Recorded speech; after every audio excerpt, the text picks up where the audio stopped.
Sendit is a third-party app that integrates with Snapchat, allowing users to send anonymous questions or prompts to their friends. With this third-party app, you can create and share posts, ask questions, or send prompts, and your friend can reply anonymously. So guys, follow this easy step to learn how to do a sendit on Snapchat. This process is easy, it works for all devices, both iOS or Android. Alright guys, let's begin.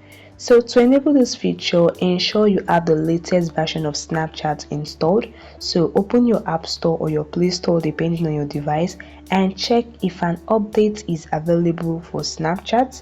If you are provided with the update button, you tap on it, it means an update is available. But if you are with the open button like mine, it means your Snapchat app is updated. Alright, the next thing you want to do, still in your App Store or your Play Store, type in sendit as you can see and ensure you install the app if you haven't already.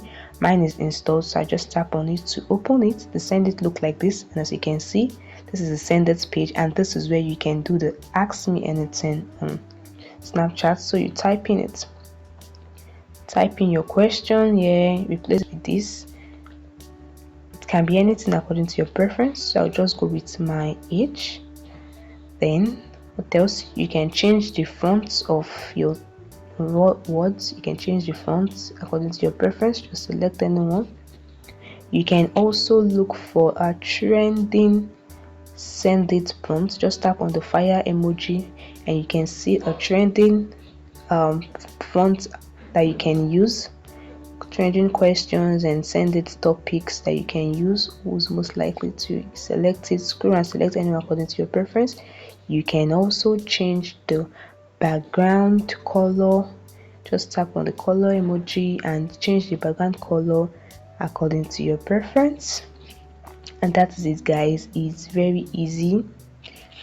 Select it according to your preference. Alright, I already changed my sendit prompt.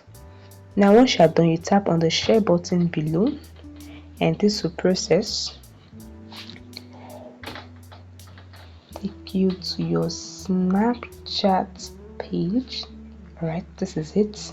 As you can see, the question is there and the reply for you. So you can take a quick photo or a video for your sendit background, as you can see. And once you are done, you can add your normal elements, stickers, music or whatever. Then you can send it to friends or you can add it to your story, and your friends will see this and answer anonymously. They will receive a message with a prompt and can respond directly through Snapchat. And that is it guys, this is how you can do a sendit on Snapchat. It's very easy. I hope this video helped you. If it does, please like this video and subscribe to TechSolve YouTube channel.